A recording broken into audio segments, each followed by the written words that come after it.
All right, let's start on transcript, trial, testimony, Goats Copper, day 4. It occurred on May the 10th, 2012. Fairbanks, Alaska. Okay.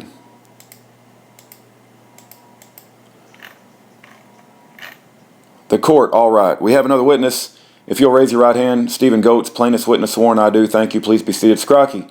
Sir, could you please state your name and spell your last name for the record, please? Stephen Frederick Goats. Mr. Goats, who do you work for? UAF Police Department in Fairbanks, Alaska. The University of Alaska Fairbanks PD? Yes, it is. How long have you worked for them? Approximately 16 years. Can I turn your attention to March 10th, 2011? And on that date, did you have occasion to assist the search of a residence with other law enforcement agencies? Yes, I did.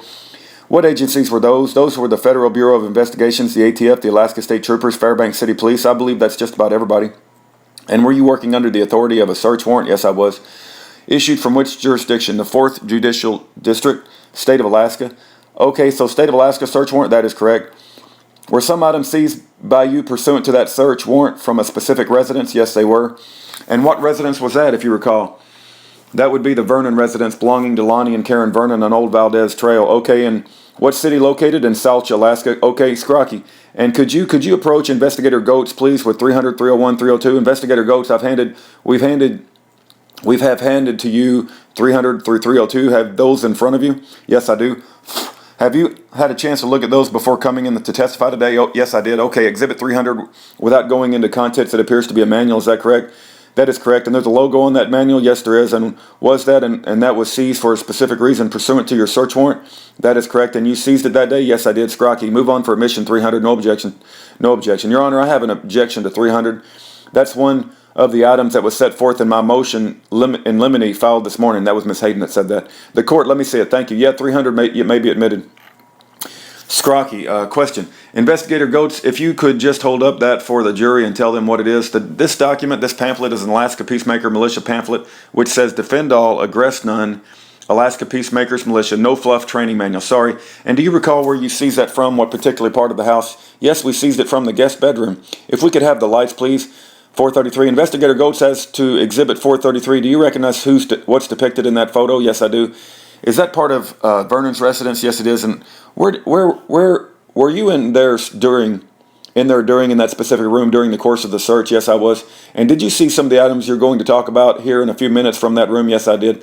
Scrocky, offer Exhibit 433. No objection, no objection, no objection. It may be admitted. 433 admitted. Investigator Goats, with respect to 433 and the documents you're going to be talking about in a few moments, could you tell the jury, please, where you found those documents? Sure. The majority of the documents that we found were located in the office area of the computer on or about the computer table area, which is depicted in this picture, 433. Would that be right there when I've drawn the blue line? That is correct. On that desk area or behind and around the chair, correct? If I could have you look at Exhibit 302, and if you could take those items out of the envelope, okay? And with respect to those items, are those items you seized from the computer table in that room that you just spoke of? Yes, from the computer table area. And they relate to the purpose of the search warrant for the Vernon residence for that day that you were working under? That is correct. We moved to admit Exhibit 302 and its contents. We offer 302. No objection, no objection. 302 admitted. Investigator Goats, on your screen, on the large screen, here's Exhibit 302. Do you see that? Yes, I do. Do you have that area? Do you have that there in front of you as well? Yes, I do. And that depicts what type of activity that's on the flyer there.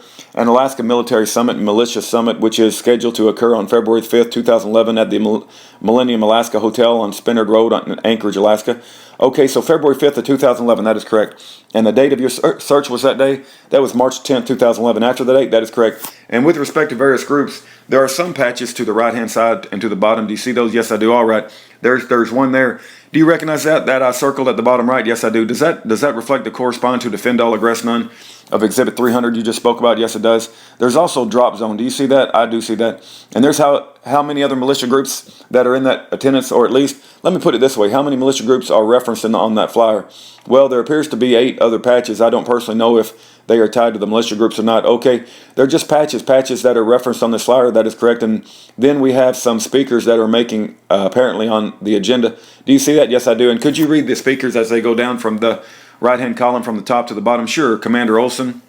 And then it says each commander, which I would conclude means each commander introducing themselves for various militias. Commander Luntz, First Sergeant Reed, Commander Fulton, Commander Cox, Scott Daniels, and Commander Olson. All right, thank you. Scrocky, if we could go to 302-3, no scratch, take that off. 302-5, excuse me. This appears to be a printed page with a Gmail at the top. Do you see that? Yes, I do. I want you to go up to the upper right-hand side, and if you go blow up the address, what's the name that it says there? Karen Vernon, happyandbuzzy@gmail.com. Okay, and on the left-hand side, can you read? It says there up at the top, jury info, one message, Schaefer and Marty Cox at Schaefer Secretary at acsalaska.net to Karen Vernon, happyandbuzzy@gmail.com. Okay, if you could read for me, Investigator Goetz, the text of the email until we get to the names and phone numbers down towards the middle of the page. Sure. Below is the info you need to tell people when you call them. Thanks so much for your help, Marty. Schaefer Cox is accused of a weapons violation. His case has been removed to a court of common law. A common law judge from Oregon is going to be conducting a common law trial Sunday night at 6 p.m. at Denny's restaurant. The law requires a jury of local Alaskans. Would you come to Denny's at 6 p.m. and will you be available to sit on a jury? Bring a friend as well. Well, we all have an interest in this because we all want to go back to common law. This is happening in lots of other states, and we need to figure it out and start doing it for Alaska. The judge will give the jury instructions, a brief training session, and answer any questions you may have in conference call Friday night at 8 p.m. Conference call is 218-862-1544, pin number 301910, number sign. Okay, Mr. Scrocky, can you scroll up please, Sean, for the names are on the list there. Can you read the names off on the left-hand column? Bill Rensel, Maria Rensel, Ken Thessing, Craig Anderson, Sonia Anderson, Rick Sigma, Ruth Sigma, Coleman Barney, Mike McCannis.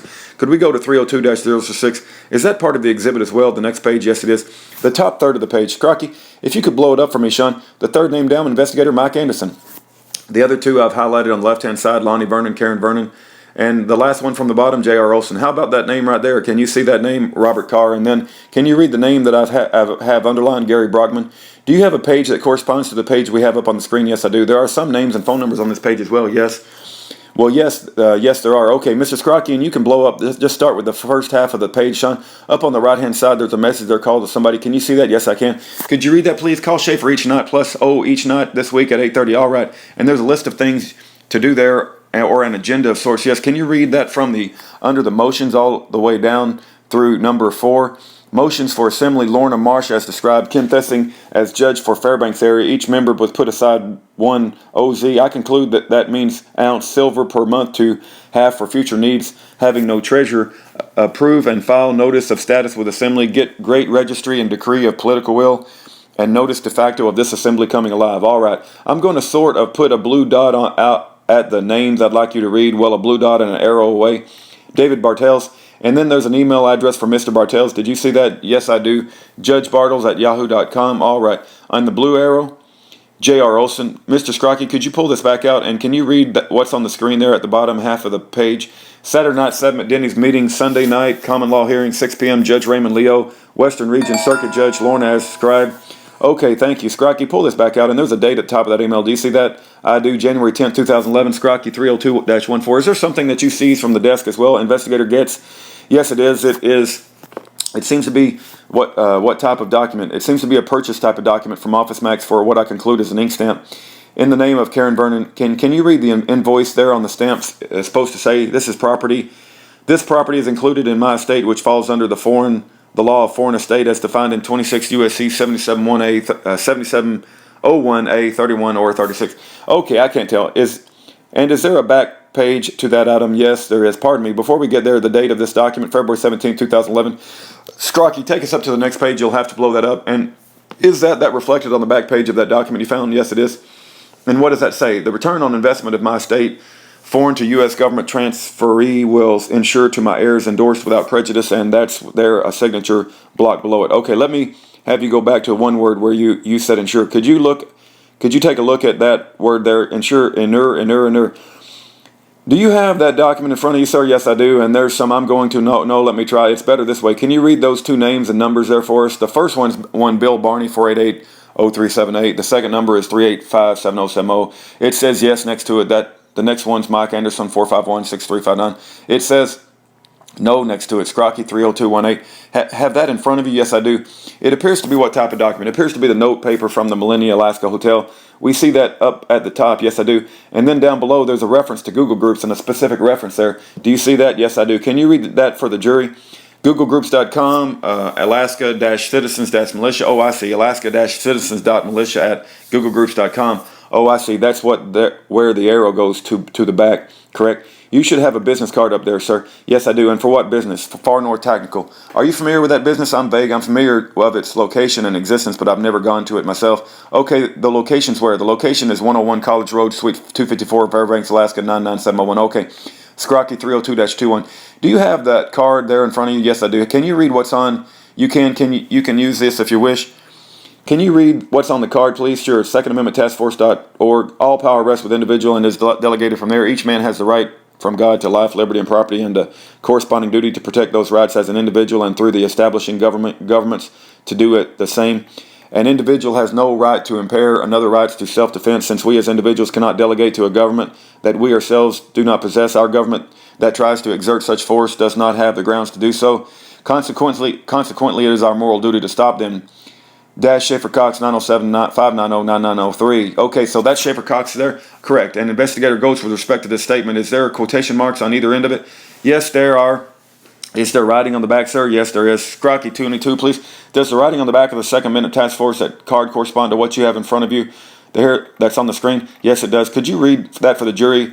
Commitment to, number 1, stand together in non-compliance and pull resources if necessary for a legal battle. Let me stop you there. Could you reread? Oh, if you said necessary, stand together in compliance and pull resources if needed for a legal battle. All right, go ahead. Okay, number 2, sign the declaration so that every gun owner in Alaska knows that they are not alone. Number 3, not convict of firearms offense if you are on a jury. Okay, could you reread number 3, please? Just reread it. Number 3, not convict of firearms offense if you are on a jury. Okay. Scrocky 435, do you recognize that's depicted in Exhibit 435? Yes, I do. And how do you recognize that? That's the closest closet area in the master bedroom off the master bedroom at the Vernon residence. It depicts some clothing in the closet. Yes, it does. That corresponds to some of your testimony here this afternoon. You've already given. Scrocky, we offer 435, no objection, times 3. It may be admitted. 435 admitted. If you could blow up that section, Mr. Scrocky, Investigator Goetz, this depicts what part of Vernon residence? It depicts the closet and the master bedroom off the master bedroom. All right, can you make out the writing on the camouflage jacket in the middle of the blue patch? Yes, I can. What does it say? Second Amendment, 1775 to the present. Times change, people don't. Thank you. And to the right-hand side, you brought that shirt that you are here today. Correct? It is present. You guys brought it for me. Okay. That depicts us hanging in the closet. Well, that is correct. Scrocky, if you could kill the screen, 436. With respect to 436, is that a backed up version of the closet and adjoining bathroom area? Yeah, it is. And you familiar with what's depicted here in the photograph? Yeah, I saw that. Yeah, I did. Offer 436. If I might inquire, Your Honor, Void Dyer by Miss Hayden. Sir, is this the way that the room looked when this search first started? That I do not know, because I started searching at another location, eventually was told of the uniforms and the ammunition in the room, and eventually arrived at the location and secured the items that we're discussing. But I did not see it when we initially arrived and the initial photos were taken. Did you take the photo? I'm not sure if this was my photo or not. I did end up taking a series of photos after the initial investigators had taken their photos, and if this is my photo, then it is what it looks like at the time that I took the photo, but I cannot say that that's what it looked like at the time that we all initially arrived on the scene and began. That's a very interesting statement. It's like, if it is my photo, then it is what it looks like at the time I took the photo. That's a very impressive statement there. Could I draw your attention to what looks like a shower door? Yeah, I see that. There's a letter J on there. That's correct. Is that something that the search team would put on there? Yes. They individually identified each room by a letter designation. So that would indicate that the search had already begun when this picture was taken. No, because what the searchers did is they went through the residence and labeled every room separately by a letter and designator. Then overall photos were taken of the entire place, and then we began our search. At some point during the investigation, when I was specifically seizing items from an area, I took my own pictures of those areas. Does that clarify it? But you don't recall whether this is one of the pictures that you took or not. Not right offhand. And the items that appear to be in the middle of the picture, on the lower, probably 1/4 of the picture, they're in the very center. You don't know if those were placed by members of the search team, or if those were there prior to the search beginning. I don't know that. Miss Hayden, Your Honor, I don't believe there's enough foundation to admit this picture without knowing more about it. Scrocky, I can inquire if you wish a few more questions. Scrocky, Investigator Ghost, does this depict what you recall seeing in the bathroom area, closet area, when you were searching that residence? Oh, yes. So these were items that conceivably could have been pulled out by law enforcement without you seeing them, but you saw them in place here in this photo? Yes, I did. Okay, you walked by them, correct? That's correct. Scrocky, again, move for offers 436. Just a minute. 436 may be admitted, Scrocky. Okay, Investigator Ghost, the prior photo showed us showed us a view of the closet, of the inside the closet. Is that accurate? Yes, it is. And down below, there's some items there on the floor that you stated you observed. That is correct. And what are they? And what were the contents that you observed? Those are ammo cans, and they contain various types of ammunition. Thank you. Scrocky, if we could have the lights, Madam Clerk. If I could have you, sir, turn your attention to 301, I believe, in the black plastic bag there in front of you. Could you open that up for us and remove the contents? That's not in evidence. Before you remove it, could you examine it without showing it to the jury? Okay. Does that correspond to an article clothing in one of the photographs you already talked about here in your testimony today? Yes, it does. And does that reference the manual you've already spoken about today? Yes, it is. Okay, Scrocker, we offer 301. No objection times 3. It may be admitted. 301 admitted. There's a patch on the one of the shoulders, is there not? Yeah, there is. Could you hold it up for the jury and tell them what the patch says? It says Defend All Unit 1 Aggress None. There appear to be some items on the collar of the shirt. Yes, there are. And how many are there? There's 3 Epilap type items. Is there backing to each one of those? Yes, there is. All right. On the side of my colleague's eyes are better than mine. On the other side of the collar, is there a pin? Yes, there is. If you could remain seated. Just show that to the jury. What's that? What does that pin represent? What does it say? It appears to say APM, Alpha Papa Mike. APM. Okay. And that's all. And that's all the questions I have. I have no questions. Mr. Robertson, may we have 436 by Mr. Dooley? Sir, there's nothing illegal in this photograph, correct? I don't know of anything illegal in that photograph. Mr. Dooley, thank you. No questions from Ms. Hayden. Thank you, Mr. Goetz. You may be excused. Okay. Let me ask you to come up here, stand in the witness box, and face the jury in the courtroom. Raise your right hand and be sworn. Yes, I do. Thank you. Please be seated. Thank you. This is Leslie Copper, direct examination. By Miss Lamoureux. Good afternoon. Good afternoon. For the record, could you please state your full name and spell your last name? Yes, ma'am. It's Leslie Copper, Kopper. Where do you work? I work in Denver, Colorado. I'm an FBI agent. Are you a special agent? Yes, I am.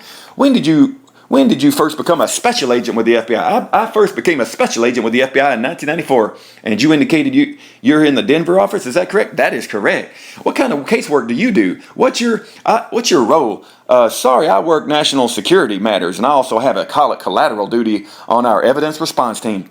When you say the national security matters, can you generally describe what that is? Yes, I work in counterintelligence matters, and that is protecting the national and economic security of the United States in cases that involve those matters. And how long have you been doing that? National security matters for almost 10 years. And prior to that, what were you doing? Prior to that, I was the Los Angeles division. I worked a variety of matters to include criminal, and some national security. You indicated that you currently are on the ERT, the evidence response team. And how long have you been doing that? I first became an ERT member in Los Angeles in approximately 1996. And do you have any special responsibilities with regard to the ERT team? And yes, in Denver, I'm one of the 4 team leaders on Denver's evidence response team. And what does that mean, being a team leader? A team leader is, we have a senior team leader and 4 team leaders, and we have 24 members on our team. And it's just, in Denver, we split up to have 4 6-person teams, and just rotates when we are on call. And the team leader is generally in charge of assigning duties, etc., on different searches and equipment, etc. So what does that mean when you actually go to a search site? Well, when we go to a search site, just because you're a team leader doesn't mean you are necessarily the team leader on a specific search site. It's generally a term in your field office. It's more of a senior term in your field office for experience. On the search side, if you are a team leader, you are in fact running the search, generally from an administrative standpoint, taking care of the needs of your team members, and it might be for personnel protection equipment to other equipment. You need materials for collecting certain kinds of evidence, especially if you have forensic evidence. In the Denver office, what sort of geographic area are you responsible for? The Denver FBI division is responsible for the state of Colorado and the state of Wyoming, but many times we travel outside of the state, one of the 2 states, potentially to assist other field offices conducting training or participate in training. And turning your attention now to March 10, 2011, were you asked to come to Alaska? Yes, I was. Can you explain how that happened? In Denver, the senior team leader in charge of the team canvassed or asked certain members to participate in executing search warrant in Fairbanks, Alaska. We were told in the upcoming, in the next month, and verified availability. So I was available and chosen based on the years that I experienced, that I have some of the training that I had based on what kind of search it is, traveling cold weather, being outside in cold weather, and in addition to in Denver, we required the people coming, if possible, to have been certified within the FBI's post-blast training. Okay, what do you mean by post-blast training? Post-blast training is just a term that we use, we completed training at least once on processing scenes after the involved explosive devices or components of explosive devices, or after an explosive device has gone off. So turning now, March 10th, 2011, can you explain what your role was? Yes, on March 10th, 2011, I was one of the team members that came from Denver to help assist in executing a search warrant outside of Fairbanks. And where was that? I have to look at the exact address. Do you have something with you there? No? Okay, I'm happy to refresh your collection. Okay, Ms. Lamro, for the record, I'm going to hand a witness administrative worksheet from the ERT casebook. It's based on number FED 7800. Okay, did you refresh your recollection? Yes, I couldn't remember the exact number. Sure, what's the address? 10314 Old Valdez Trail in Salcha, Alaska. Okay, you can go ahead and turn that page over now. Okay, do you have an understanding of who that residence belongs to? Yes, who? That would be Mr. Vernon and his wife. Okay, before you come here today, and did you have an opportunity to review the photos in the government marked for identification as exhibits 225, 269, 276, 78, 431, 36? All these other numbers identified? Yes, I did. The clerk, I'm going to stop you. You said 276 through 278. What was the following that? And then 431 through 36. Thank you. Miss Lamro, can you generally describe what those photos showed? There is a variety of different photos that had an aerial photograph of the residence that we searched, in addition to the variety of photos on the interior of the search to include the residential area and the garage space, and those were all taken on March 10, 2011. Yes, they were. Ms. Lamro, the government would offer exhibits 255 through 269, 276, and 78, and 430. Wait a minute, you're going too fast for me. 255 through 269, 276 through 278, 431, 430. Object to those? No objection, no objection. The court, your objection is reserved. Your objection is reserved as to these exhibits. Counsel, do you have any other objection? No, Your Honor. All right. Those exhibits may be admitted, blah, blah, blah. Numbers, admitted.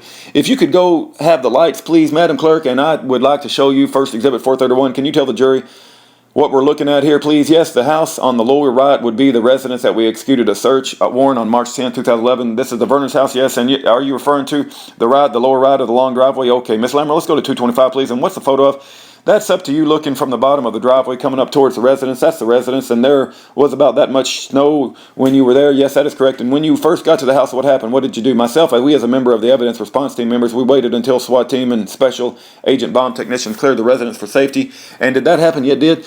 I also participated in the clearing, the providing perimeter, and did security. The bomb technicians going to the house first, ahead of me. And did they find anything? Yes, they did. Your Honor, at this time, I would like the witness to read the stipulation. All right. This is a stipulation that the parties have agreed on, and you may consider it as evidence in this case. If we could have the lights, Madam Clerk, thank you. Please go ahead and read that. Okay. On March 10, 2011, the residence of Lonnie and Karen Vernon was lawfully searched. During the search, the FBI agent, bomb technician SABT James F. Walsh Jr. searched the Vernon's residence. The parties agree that SABT Walsh located the following items in the following locations as particularly described below. During the course of his search, SABT Walsh seized the item marked as Government's Exhibit 2299 as defense composed of clothespin wires, bullet casings, and wooden dowel inserted into the two ends of the clothespin. These parties further agree that the device marked as Government's Exhibit 299 was located at SABT Walsh in a red multi-drawer tool chest, which appears respectively to the right in the Government Exhibit 277 copy attached. If you want to wait there, let's go ahead and pull up 277. Okay, Ms. Lamro, if you could just have the lights. That's the first exhibit number referenced in the stipulation you just read. Okay, are you able to read without the lights on? Yes. If you could continue reading, please. The parties agree that the item depicted in Exhibit 230, copy attached, cylinder wrapped, duct tape, and having two wire leads extending from one end was found by SABT Walsh on a black multi-drawer tool chest, which appears in Government Exhibit 278, copy attached. Can I stop you there? Let's go ahead and show 278. And what was the other exhibit number reference? 277 was prior, and 299 before that. 299, oh no, sorry. That's actual item. I'll show that to you. Okay, keep reading. Comma, which was located in the corner of the garage to the right in the red multi-drawer tool blocks. These parties agree that the jars marked as tannerite and photographically depicted in Government Exhibit 228, copy attached, were located by SABT Walsh on the shelf in the open cabinets appearing above a washer and a dryer. Let's go ahead and show Exhibit 228. Okay, keep going. The washer and dryer were located at a utility room on the entrance to the garage as depicted in the Government Exhibit 276, copy attached. Okay, let's show Exhibit 276. And so the last photo we just showed, the tannerite, was found here in 276. Is that what the photograph says? Yes. Is there anything else? Just a signature of the attorneys, etc. Okay, thank you. If we could go to Exhibit 226, please. Do you recognize that photo? Yes, I do. Can you describe what we're looking at there? This is your inside part of the home, but it's a garage area. Where do you see the lattice work to the left? Was the entrance. This is taken towards the back wall, facing towards the entrance of the residence, which are the two doors, which on the one on the right open. Okay, and then the items that the stipulation was just discussing. Are you located on the freezer there? Yes. And do you know if those items were found there, or they just placed there for photographic purposes? They were placed there for photographic purposes and collection as well. Miss Lamoureux, go to Exhibit 227, please. Is that another shot for those items on the freezer? Yes, it's just a different angle. And if we could show 229, is there a close-up of the Tannerite? Yes, it is. Lamoureux, let's go to 230. Do you know what that's a photo of? Yes. What is it? It's an improvised blasting cap, and that was found in the house. Yes. Exhibit 231, please. Is that the same item? That's another photo of the same item. Yes. Lamoureux, 245, please. What is that? That's just the very end of the device. Looking inside, trying to get inside the more close-up photography. Let's go to exhibit. Do you know what is that? I believe it's black powder. Let's go to exhibit 232. What is that? Would you refer to that as a booby trap? What was found in the house? Yes, it was. Your Honor, I'm going to object to that characterization. Your objection is sustained. Disregard the term booby trap. Miss Lamoureux, what was found? How can they disregard it if they already heard it? You know, they already heard the word booby trap, and now they said, I subject. Said, oh, disregard that. You didn't really hear that. They already heard it. What was found in the house? Yes, that item was found in the home. Miss Lamoureux, let's go to 223, and what is that? That's another photo of the same item with a scale. I'd like to show you now what we have identified as Exhibit 299. Thank you. Go ahead and open it and look at it for yourself, but don't pull it out. Just don't pull it out of the casing. Just let me know if you recognize the item. Yes, I do, and generally describe what it is. It's a clothespin. It is. Is it the item in front of you? Yeah, recovered from Verner's house? Yes, it is. The government would offer Exhibit 229. No objection, no objection, no objection. It may be admitted. Miss Lamoureux, go ahead and take it out of the casing, please, and show it to the jury. You can see it on the ledge, maybe. Could we have the lights, please? And what is that in general terms? I was told by one, no, that's okay, it is. It looks like a clothespin, right? A clothespin, some wires, some bullet casings, and that was covered. Some string. That was, yes, it is correct. Okay, thank you. And you can put it in the case. Do you know how that works? To a degree, not exactly. No. Okay, Miss Lamoureux, go ahead and pull up Exhibit 235, please, if you could have the lights on again, Madam Clerk. What are we looking at there? This is a tactical carrying case that was hanging on a hook as you enter the home, kind of in the garage area. It was on the left-hand side. And was that the garage? And was the garage pretty big? Yeah, it's relative. Yeah, I believe it was big. Yeah. Let's go to Exhibit 246. What are we looking at there? That's a handgun of one of the shelves. Can you describe how many guns? Do you know approximately how many guns were seized during the course of your search? Yes, I do. Let me. You're going to refer to something there. I'm going to refer to my post-it. Okay, you couldn't remember off the top of your head. I don't. Okay, so there were 4 handguns, 6 long guns, and 1 submachine gun. What was this? Was this gun seized? This was one of the weapons seized. Yes, handguns. Let's go to Exhibit 234. What are we looking at there? That would be a long gun on the left-hand side of the couch. The firearms that you described that were recovered, were they located in the house? It's a variety of different places. I mean, the entryway as you come up, they showed the walkway there, was on there. One here, some in the bedroom, in the kitchen, and a variety of places. And was this firearm loaded? I believe it was. My recollection, that one was, yes. Let's go to 241, please. Sorry, 247. What's that?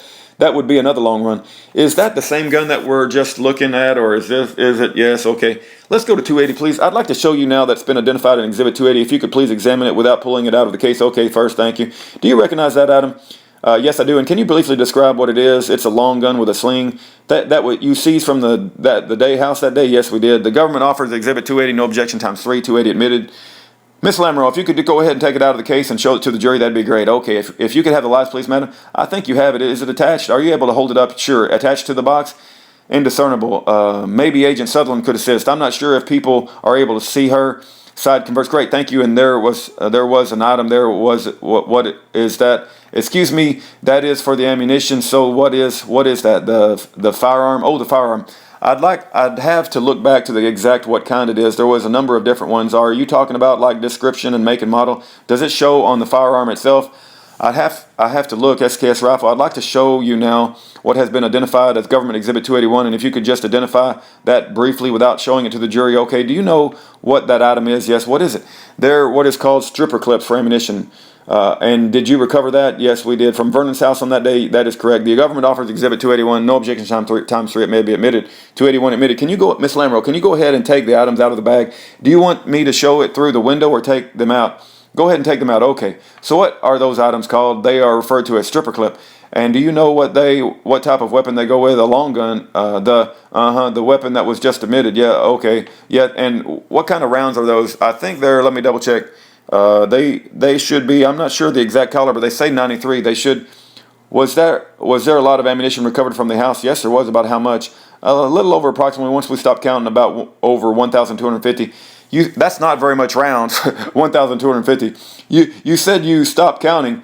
We did at one point due to the time constraints and the discrepancy of some of the other administrative people on the scene, case agents and others. So at least What was the number you said? I'm sorry, over 1,250. Okay. Counsel, it's about the magic hour. I think we reached the end of the week, ladies and gentlemen. You can step down, Agent Copper. Thank you. Okay, and then that's it. That's all for